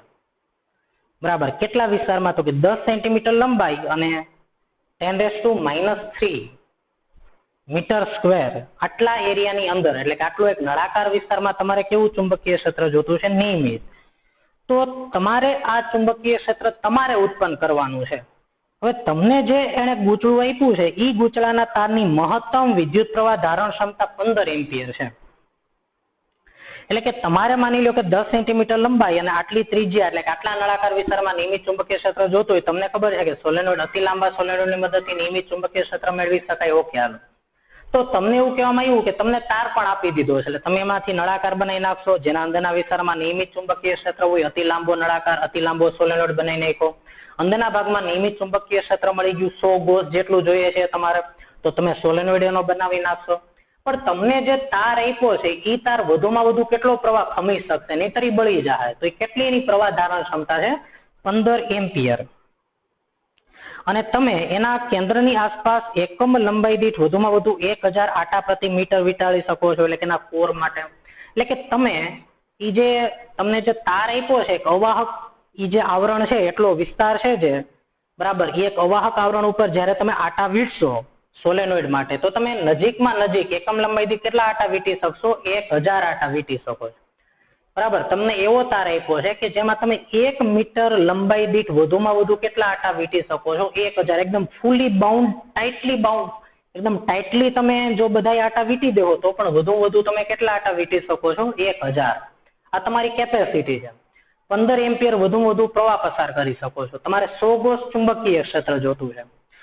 તો હવે તમે આ ચુંબકીય ક્ષેત્ર મેળવવા માટે કઈ રીતનું સેટઅપ તૈયાર કરશો? એક પ્રેક્ટિકલ પર્પઝ માટે દાખલો આપ્યો છે, તો આપણે કામ કરીએ કે ભાઈ હું એક કામ કરું કે ભાઈ કોઈ પણ સોલેનોઇડ હોય, ટાઇટલી વાઉન્ડ હોય ને, એકદમ ફીટો ફીટ બંધાયેલો હોય, બરાબર, 1000 આટા જ હું રાખું એકમ લંબાઈ દીઠ, કે જેથી કરીને આટાઓ બહુ નજીક આવે, જેથી કરીને બહારના ભાગમાં ચુંબકીય ક્ષેત્ર 0 મળે મને અતિ લાંબા સોલેનોઇડ માટે. એવો આપણે પ્રયત્ન કરીએ. કેમ કે એકદમ ટાઇટલી જો બાંધેલો હોય સોલેનોઇડ, આટા નજીક રાખ્યા હોય, ટાઇટલી બાંધો એવો વધુ આટા બાંધીએ તો એ સોલેનોઇડ સારો કહેવાય. અંદરના ભાગમાં ચુંબકીય ક્ષેત્ર તમને નિયમિત મળે. તો એના હું અલગ ઓપ્શન વિચારું. તો એક કામ કરીએ કે હું કેસ નંબર 1 માટે ચર્ચા કરું.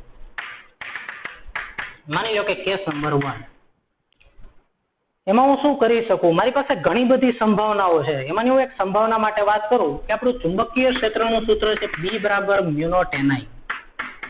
બોલો મારે કેટલું ચુંબકીય ક્ષેત્ર જોતું છે? તો કે 100 ગોસ. મેં તમને કીધું હતું 1 ગોસ એટલે 10⁻⁴ ટેસ્લા. તો 100 ગોસ એટલે શું થયું? તો કે 10⁻² ટેસ્લા. બરાબર છે. કેમ કે આ મેં તમને કીધું હતું કે 1 ગોસ 10⁻² ટેસ્લા. તો 100 ગોસ બરાબર શું થાય? 10⁻² ટેસ્લા થશે. તો આટલું ચુંબકીય ક્ષેત્ર મારે જોતું છે. તો B = μ0 Ni. બરાબર. તો હું એક કામ કરું, ટાઇટલી વાઉન્ડ એટલે કે એકદમ ફીટો ફીટ બંધાય ને એવો સોલેનોઇડ બનાવું. અને આપણી કેપેસિટી કેટલી છે? તો કે આપણે 1 મીટર લંબાઈ દીઠ 1000 આટા વીંટી શકીએ છીએ. તો કઈ નહીં, આટાઓ આપણે 1000 જ વીંટવા છે. તો જો હું 1000 આટા વીંટું, કેટલા આટા વીંટાય? એકમ લંબાઈ દીઠ 1000 આટા. બરાબર. અને ચુંબકીય ક્ષેત્ર મારે 10⁻² ટેસ્લા જોતું છે. તો મારે પ્રવાહ કેટલો પસાર કરવો પડે? કેમ કે ચુંબકીય ક્ષેત્ર તો આપણે આટલું મેળવી શકશું, પણ કઈ રીતે? કાં તો આમાં ફેર કરો, કાં તો આમાં ફેર કરો. કેમ કે B બરાબર તો 10⁻² જોતા છે. આ અચળ છે, આ અચળ છે. આ બેમાં ફેરફાર કરી અને તમારે કેટલા લાવવાના? 10⁻² ટેસ્લા. તો એક કામ કરીએ, હું N 1000 જ રાખું અને I મેળવી લઉં. તો Ni બરાબર B/μ0. B છે 10⁻². આ છે 4π10⁻⁻⁷. તો આમ B/μ0 નો જે ગુણોત્તર મળે છે તમને, એ મળે છે 7962. કેટલો મળે છે? 7962. હવે આની ઉપરથી તમારે કહેવાનું, તમારે શું બદલાવવું છે? તો કે ભાઈ મારે ટાઇટલી બાઉન્ડ, એકદમ ટાઇટલી બાંધેલો હોય એવો મારે સોલેનોઇડ જોતો છે. તો મારે 1000 આટા તો એમનેમ જ રાખવા છે. હું પ્રવાહમાં ફેરફાર કરું. તો N બરાબર 1000 આટા પ્રતિ મીટર માટે, બોલો I શું આવશે? 7962 અને આટા તો હું 1000 જ રાખું છું, હાલો છેદમાં લઈ લ્યો. તો 7.962 એમ્પિયર મારે પ્રવાહ પસાર કરવો પડશે સોલેનોઇડ માંથી. તો મને કેટલું ચુંબકીય ક્ષેત્ર મળી જશે? 10⁻². તો લખવાનું કે આમ 1000 આટા પ્રતિ મીટર માટે સોલેનોઇડ માંથી 7.962 એમ્પિયર પ્રવાહ પસાર કરો, જેથી કરીને ચુંબકીય ક્ષેત્ર 10⁻2 ટેસ્લા અચળ મળી જાય. અથવા તો હું પ્રવાહ અચળ રાખું 15 એમ્પિયર અને આટા મેળવું. ચલો વધુ હું પ્રવાહ 15 એમ્પિયર પસાર કરું. તો હવે મને આટા કેટલા વીટાળવા પડશે? આટા પેલા મેં કોને સિલેક્ટ કર્યા? n ને મેં 1000 જ રાખ્યા એમનો. તો પ્રવાહ મને આટલો મળ્યો. હવે હું પ્રવાહ 15 રાખું છું, તો આટા મારે કેટલા રાખવા પડશે? Case number 2. આવા ઘણા બધા કેસ વિચારી શકાય, બરાબર. હું તમને 2-3 કેસ માટે ચર્ચા કરાવું છું. કેસ નંબર 2, માની લો કે હું એમાંથી 15 એમ્પિયર પ્રવાહ પસાર કરું, હાલો. તો આટા કેટલા?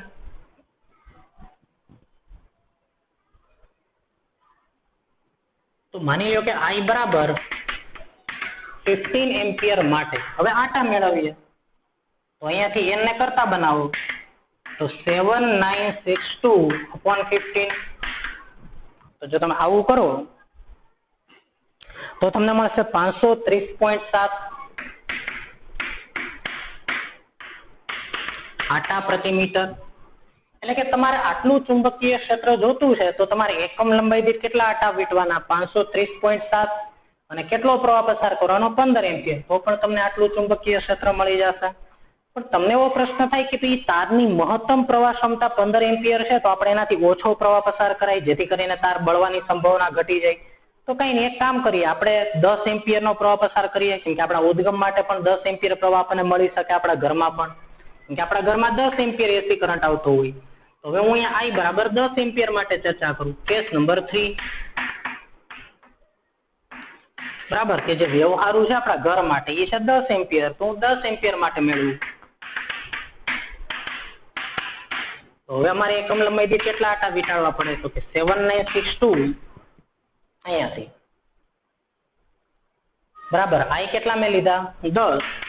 તો 796.2 અથવા આનાથી વધારે, એટલે કે 800 આટા વીટી દેવાય એકમ લંબાઈ દીઠ. તો તેથી તમને 10⁻2 ટેસ્લા જેટલું ચુંબકીય ક્ષેત્ર જોતું હોય તો કાં તો એક કામ કરો, તમારે જો 1000 આટા જ રાખવો હોય, ટાઇટલી વાઉન્ડ રાખવો હોય સોલેનોઇડને, તો તમે એમાંથી આટલો પ્રવાહ પસાર કરો, તો તમને આટલું ચુંબકીય ક્ષેત્ર મળી જાય. અથવા તો જો તમારે આટા ઘટાડવા હોય અને તમારે મેક્સિમમ પ્રવાહ પસાર કરવો હોય, જો તમે 15 એમ્પિયર પ્રવાહ પસાર કરો તો તમારે આટલા આટા વીટવાના પ્રતિ મીટર દીઠ. અને જો તમારે ઘરમાં ઉપયોગ કરીએ 10 એમ્પિયર માટે, તો જો તમે 10 એમ્પિયર પ્રવાહ પસાર કરો તો આટલા આટા વીટાળો, કાં તો આટલા આટા વીટાળો 10 એમ્પિયર માટે, કાં તો 15 એમ્પિયર માટે આટલા આટા વીટાળો, અથવા તો 1000 આટા રાખો અને આટલો પ્રવાહ પસાર કરો તો પણ તમને આટલું ચુંબકીય ક્ષેત્ર મળી જશે. 5 એમ્પિયર માટે પણ વિચારી શકાય, બરાબર, એ પણ તમે ગણી શકો. આવી ઘણી બધી સંભાવનાઓ તમને મળે કે જેમાં તમે આટલું ચુંબકીય ક્ષેત્ર ઉત્પન્ન કરી શકો, આપણા હાથમાં છે. એટલે આની ઉપરથી તમને ખ્યાલ આવ્યો કે ભાઈ તમે ચુંબકીય ક્ષેત્ર ધારો એટલું સોલેનોઇડની મદદથી ઉત્પન્ન કરી શકો, તમે એવો સોલેનોઇડ બનાવી શકો. તમારે જ માપી લેવાનું એકમ લંબાઈથી તમે કેટલા આટા બનાવ્યા છે, બરાબર, એની ત્રિજ્યા કેટલી છે, તો તમને n ખબર પડી ગઈ હશે. પ્રવાહ તમારે પસાર કરવાનો છે, તો અંદરના ભાગમાં તમે કેટલું ચુંબકીય ક્ષેત્ર ઉત્પન્ન કર્યું એ તમને ખ્યાલ આવી જાય.